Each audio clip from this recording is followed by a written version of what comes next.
razón de mi adoración. Eres tú, mi Jesús, el único motivo para vivir.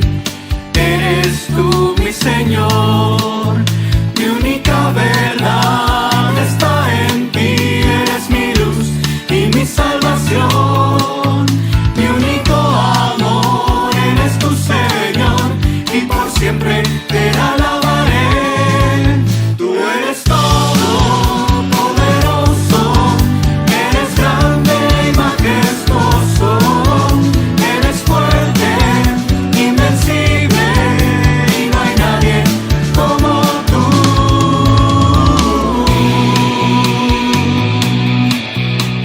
La única razón de mi adoración, eres tú, mi Jesús, el único motivo para vivir. Eres tú, mi Señor, mi única verdad está en ti. Eres mi luz y mi salvación, mi único amor. Eres tu Señor y por siempre te alabaré. Tú eres todo poderoso, eres grande y majestuoso, eres fuerte, invencible, y no hay nadie como tú.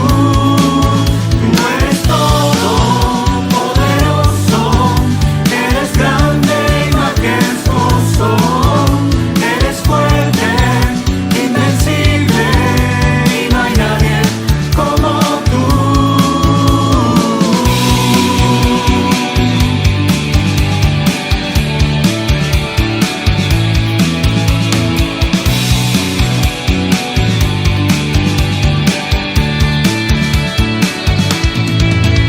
eres todo poderoso, eres grande y majestuoso, eres fuerte, invencible, y no hay nadie como tú. Tú eres todo poderoso, eres grande y majestuoso, eres fuerte, invencible, y no hay nadie como tú. Tú eres todo poderoso, eres grande y majestuoso, eres fuerte, invencible, y no hay nadie como tú. Tú eres todo poderoso, eres grande y majestuoso, eres fuerte, invencible, y no hay nadie como tú.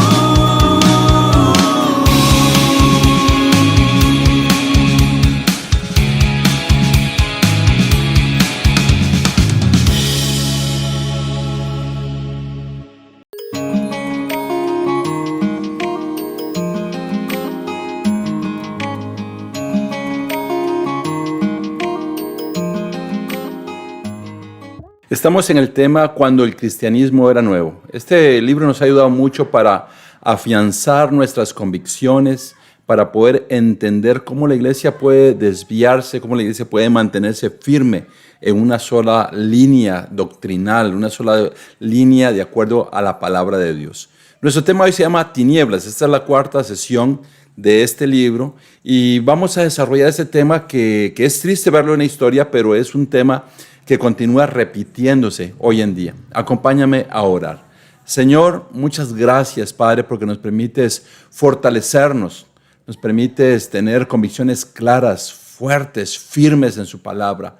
Señor, gracias porque nos muestras a través de la historia las cosas tremendas que han afectado a nuestra familia espiritual, la iglesia, a lo largo de la historia y que todavía sigue afectando. Ruego, Señor, que usted tome control de cada cosa que llevamos a cabo en la iglesia, en nuestras vidas, con las personas que nos rodean. Permítanos ser una luz en medio de tanta oscuridad. Tome control de este mensaje en el nombre de Jesús. Amén. Tinieblas, así se llama el mensaje, basado de los capítulos 13 al 16 del libro Cuando el cristianismo era nuevo. Algo que pasó en este proceso de la historia es que el cristianismo primitivo se salvaguardó en 4 muros. Ninguna revelación era nueva: la separación del mundo, el recurrir a las iglesias apostólicas y la independencia de cada congregación. Ellos se mantenían firmes en la doctrina, en las convicciones, lo que habían aprendido. Estaban separados del mundo. Es más, el mundo los perseguía porque no eran como el mundo. Estaban determinados a renunciar del mundo. También, cuando habían situaciones complejas, recurrían a otras iglesias para pedir consejería acerca de temas determinados. Y finalmente, cada iglesia era independiente, mantenían las mismas convicciones, pero eran independientes, funcionaban de una manera independiente, pero con una solidez firme. Veremos varias cosas y comenzaremos con la primera, que es la destrucción del cristianismo primitivo. La amistad con el mundo y la adopción de prácticas paganas llevaron a una corrupción interna de la iglesia, donde la fe genuina fue reemplazada por rituales y prestigio social. Este cambio resultó en una iglesia que, en lugar de influir en el mundo, fue influenciada por él, perdiendo así su esencia original. Pues esta es una de las esencias que se filtró en la iglesia. Durante más de 200 años la iglesia fue perseguida por autoridades, por personas que no estaban de acuerdo con el estilo de vida de nuestros hermanos cristianos, que se apartaban del mundo, que no hacían lo que el mundo normalmente estaba acostumbrado. Pero también algo que comenzó a ocurrir es que cuando se comenzó a filtrar la vida del mundo en las personas de la iglesia, entonces ya la iglesia no influenciaba al mundo, sino fue al revés. La iglesia comenzó a ser influenciada por el mundo. Mira, un escritor, historiador de esa época llamado Eusebio, escribió varias cosas que reflejan lo que ocurrió en ese entonces con la iglesia. Por la libertad, la iglesia cayó en la flojera y la pereza. Se tuvo envidia y se hablaban mal los unos de los otros. El pueblo se dividía en pequeños bandos. Los muros de protección se derrumbaron. Esos 4 muros que mencioné en el inicio se derrumbaron. Constantino oficializó la religión y con eso hubo libertad, pero esa libertad hizo que las convicciones cayeran en flojera, en pereza, y los problemas eran más internos. Se daba rienda suelta a la envidia, el hablar mal unos de otros, habían pequeños bandos, que estas 2 cosas se parecen a lo que puede ocurrir hoy en cualquier iglesia, y finalmente todo eso hizo que esos 4 muros de protección que la iglesia tenía se derrumbaran. ¿Qué fue lo que ocurrió con esa amistad con el mundo? Desapareció la distinción entre cristianos y mundanos. Se condenaron a los herejes a muerte. En lugar de llevar la cruz, comienza a venderse. Trajeron prácticas para tener más crecimiento.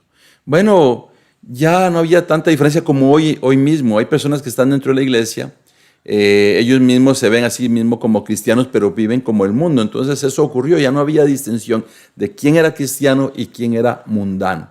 También antes la iglesia era perseguida, ahora la iglesia se convirtió en una perseguidora de los herejes, inclusive condenarlos a muerte. En lugar de llevar la cruz cada día, entonces se convirtió en un negocio también, en donde comenzaron a venderse cruces y figuras religiosas. Y también una de las cosas que en ese entonces se quería es que la iglesia creciera, y entonces trajeron prácticas para tener más crecimiento. Eso también puede pasar hoy en este tiempo. No son cosas que solo ocurrieron, es cosas que pasan hoy en día. También vamos a ver con algunas escrituras cómo poder entender que esto ya está escrito en la Biblia y que debemos ser atentos a este tipo de cosas. En Romanos 12:2 dice: no vivan ya según los criterios del tiempo presente. Al contrario, cambien su manera de pensar para que así cambie su manera de vivir y lleguen a conocer la voluntad de Dios. Es decir, lo que es bueno, lo que le es grato, lo que es perfecto. Algo que debemos de comprender es que la iglesia primitiva estaba separada del mundo, pero con el tiempo comenzó a ceder a las influencias externas. Eso que ocurrió, Romanos 12:2, nos describe que puede pasar cuando comenzamos a vivir según los criterios del tiempo presente.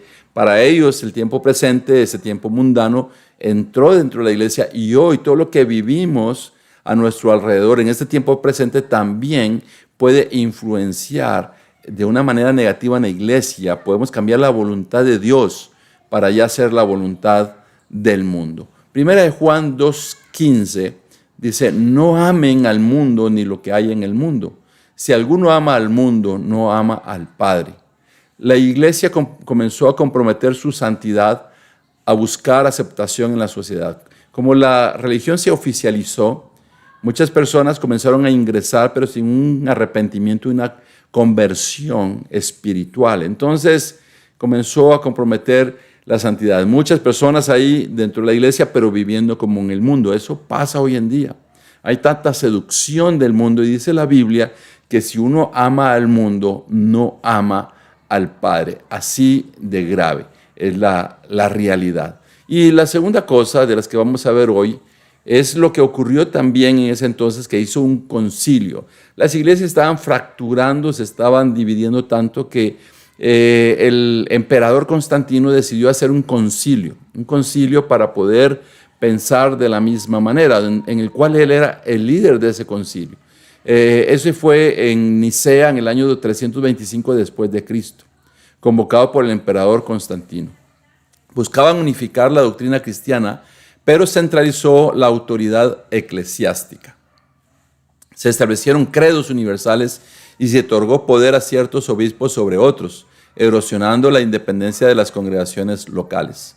Este evento marcó una desviación de las prácticas apostólicas hacia una estructura más jerárquica y politizada. Mira, hoy mismo hay credos que se repiten, que se fueron haciendo en el transcurso de la historia. Esos credos eran como recitar, parecen como oraciones, pero están recitando convicciones. Algunas pueden ser convicciones buenas, pero otras pueden ser convicciones negativas, ¿verdad? Que van en contra de la sana enseñanza. Aquí en Mateo 28, 8 al 10, dice lo siguiente: pero ustedes no deben pretender que la gente los llame maestros, porque todos ustedes son hermanos y tienen solamente un maestro.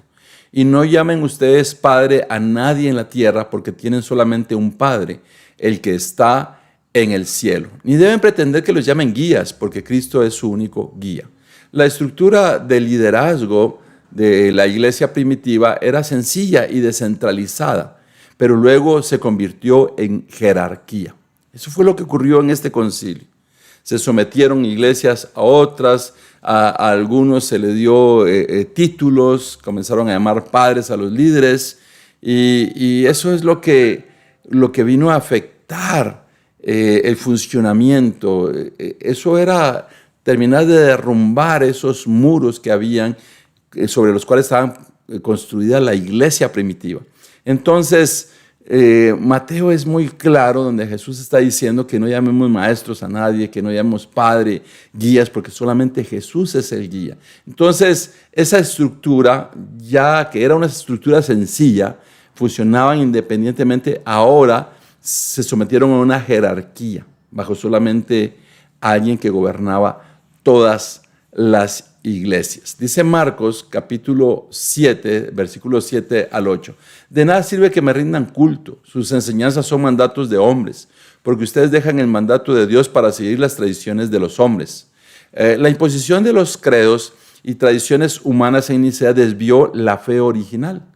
Ya no eran esas doctrinas, ya no eran esas convicciones, sino ahora comenzaron a haber ideas, enseñanzas, mandatos, inclusive se comenzó a dejar el mandato de Dios para seguir esas tradiciones de los hombres. Muchas tradiciones entraron de esa manera. Muchas tradiciones que hoy inclusive se siguen practicando en algunos lugares, en algunas iglesias, particularmente en la iglesia católica. Entonces, eso fue lo que ocurrió en ese concilio, en esa reunión. A lo largo de la historia han habido concilios que tratando de resolver las situaciones que la iglesia experimenta. Un personaje influyente, se cree que es el cristiano más influyente, si le llamo cristiano, de esa época, según este libro de Cuando el cristianismo era nuevo, fue Agustín de Hipona. Fue una figura central cuya teología dejó una huella profunda en la iglesia. Hay algunas enseñanzas de él, como la predestinación, el pecado original y la gracia divina, que redefinieron conceptos clave de la fe cristiana. Aunque buscaba defender la ortodoxia, sus interpretaciones también introdujeron debates teológicos que perduran hasta hoy. Este personaje, Agustín de Hipona, tenía cosas buenas, pero también cometió errores que dañaron a la iglesia de los primeros siglos. Metieron prácticas, conductas que se alejaron de la doctrina que fundó la iglesia. Algunas prácticas iniciadas por Agustín de Hipona permanecen hasta nuestros días. Vamos a ver algunas de ellas. María nació y vivió su vida entera sin ningún pecado. Esto fue algo que él instituyó. Los niños no bautizados se condenan eternamente. El coito dentro del matrimonio es siempre un acto depravado. La guerra puede ser santa. No hay perdón de pecados, sino solo dentro de la Iglesia católica. Mira, aquí hay varias cosas, ¿verdad? Diciendo que María vivió toda su vida sin pecado. Un niño que no tiene conciencia, que nace sin pecado, que no tiene pecado, aquí es donde nace lo llamativo del pecado original, donde dice que está condenado eternamente. Tantas cosas que hasta el día de hoy se siguen creyendo, pero que están desviadas de la verdad. Otras cosas que se practicaron a través o que fueron autorizadas por Agustín de Hipona es que algunas prácticas, él dijo, algunas prácticas y enseñanzas de los apóstoles ya no se aplican a los cristianos porque los apóstoles vivieron en una época diferente. Hay un fuego purgante para las almas de los justos a quienes les falta la purificación completa. Los muertos pueden sacar provecho del sacrificio de la Eucaristía. Es justo que un Estado cristiano persiga a los herejes. Mira cuántas cosas, tratando de entender. ¿No te parece muy similar a lo que hoy se dice, que la Biblia ya está obsoleta, que se escribió en tiempo diferente? Eso es lo que algunas personas con tendencias que nos quieren desviar de una vida de acuerdo a la palabra de Dios dicen hoy en día. Él lo dijo, que esas prácticas y enseñanzas de los apóstoles ya no aplicaban. También aquí viene la idea del purgatorio, también la persecución a muerte.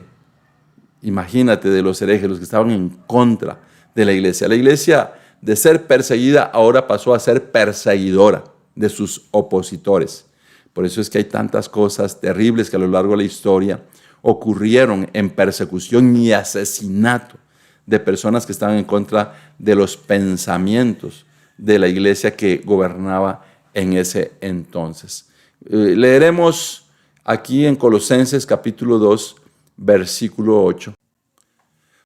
Colosenses 2:8. Tengan cuidado, no se dejen llevar por quienes los quieren engañar con teorías y argumentos falsos, pues ellos no se apoyan en Cristo, sino en las tradiciones de los hombres y en los poderes que dominan este mundo. La teología de Agustín mezcló el pensamiento filosófico con la doctrina cristiana. Hubo muchas cosas que él vino a involucrar dentro de la creencia cristiana, y básicamente aquí fue donde ya hubo más pensamiento, ideología, filosofías humanas más que espirituales. Vamos a seguir viendo aquí mismo en este punto 3 otra escritura para poder ayudar a entender de qué manera poder ver que no había orden en esto, que se desvió. 1 Corintios 3, 10 al 11 dice: yo fui el maestro albañil al cual Dios en su bondad encargó poner los fundamentos, y otro está construyendo sobre ellos, pero cada uno debe tener cuidado de cómo construye, pues nadie puede poner otro fundamento que el que ya está puesto, que es Jesucristo. Las enseñanzas de Agustín tuvieron un gran impacto, pero el fundamento siempre debe ser Cristo y los apóstoles. Desde el concilio de Nicea hasta Agustín, comenzaron a venir muchas ideas humanas, tradiciones, mezclarse con las prácticas que se hacían, y muchas de esas todavía se siguen haciendo en este tiempo. Algunas de ellas ni siquiera eran prácticas que estaban fundamentadas en la palabra de Dios. eran más bien ideas que surgieron de Agustín de Hipona. De aquí viene lo que es la Reforma. También en estos capítulos se trata lo que es la Reforma. Muchos han escuchado la parte de la Reforma, pero no logran comprender qué significa esto. Hoy vamos a dar una pincelada para poder saber un poco de lo que fue la Reforma, no tan profundo, pero qué fue lo que sucedió. La Reforma protestante del siglo XVI fue liderada por figuras como Martín Lutero y Juan Calvino. La Reforma intentó corregir abusos y doctrinas erróneas de la Iglesia Católica. No logró restaurar completamente la pureza y simplicidad del cristianismo primitivo. Si bien se enfatizó la autoridad de las Escrituras y la justificación por la fe, persistieron estructuras y prácticas alejadas de las enseñanzas originales de los apóstoles. Debido a esas prácticas que estaban alejadas de los fundamentos de la iglesia del primer siglo, de la iglesia primitiva, vino este movimiento conocido como la Reforma, y una de las figuras importantes es Martín Lutero. Tratan de corregir las cosas que se estaban dando, las doctrinas y abusos católicos que se estaban llevando a cabo, tratando de restaurar nuevamente esa pureza del cristianismo primitivo, pero no se logró del todo. Básicamente persistieron algunas prácticas, hasta el día de hoy siguen persistiendo. Y vamos a ver algunos aspectos de cuál fue el origen de esta reforma. La reforma se inició como respuesta al abuso en la práctica católica de conceder indulgencias. El Papa, buscando fondos para reedificar el templo de San Pedro en Roma, autorizó a un dominico llamado Juan Tetzel para que vendiera indulgencias. Jugó con los parientes de difuntos diciéndoles, esta frase es muy famosa, dice: tan pronto como la moneda resuena en el cofre, el alma de su amado brinca del purgatorio. La contribución de Lutero fue su énfasis sobre la Biblia como la única fuente de autoridad, sola escritura. Esto fue algo positivo, pero vamos a hablar un poco de las indulgencias. La Iglesia Católica comenzó a cobrar para decirle a las personas que estaban perdonadas. Eso se le llaman indulgencias. Cometí un pecado, bueno, da cierta cantidad de dinero y compras la indulgencia. De hecho, en el libro hay una historia divertida de un joven que le dice a este hombre que anda dando indulgencias que si era posible dar una indulgencia por algún pecado que se iba a cometer. Y este hombre dijo que sí.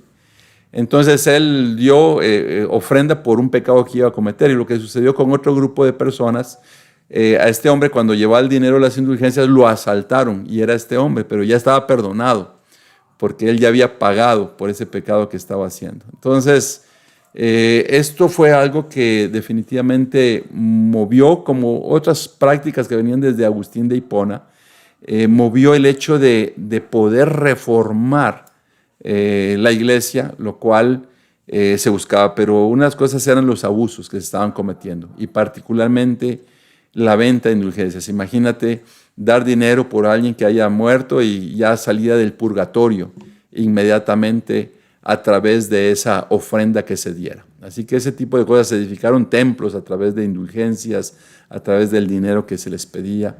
Entonces ahí comenzó. Mateo 15:13 dice: Él les contestó, cualquier planta que mi Padre Celestial no haya plantado será arrancada de raíz. Cualquier estructura o doctrina que no provenga de Dios será eliminada. A lo largo de la historia han surgido personas que en los tiempos pasados le llamaban herejes, también se le habla de la apostasía, que comienzan a poner estructuras, doctrinas, y algunas van desapareciendo. Eso ocurre ahora. Alguien inventa una nueva, yo le llamo filosofías, más que doctrinas, una filosofía de cómo está Dios en una persona, y muchas veces no son fundamentadas con la Biblia. Entonces, tarde o temprano esto va a ir desapareciendo, pero así es como se trata del mundo entrar en la iglesia, y lo que no es puro en la iglesia, tarde o temprano Dios lo va a arrancar de raíz. Así que si hay cosas que pueden estar sucediendo en las iglesias hoy en día, si algo no es bíblico, tarde o temprano Dios lo va a quitar.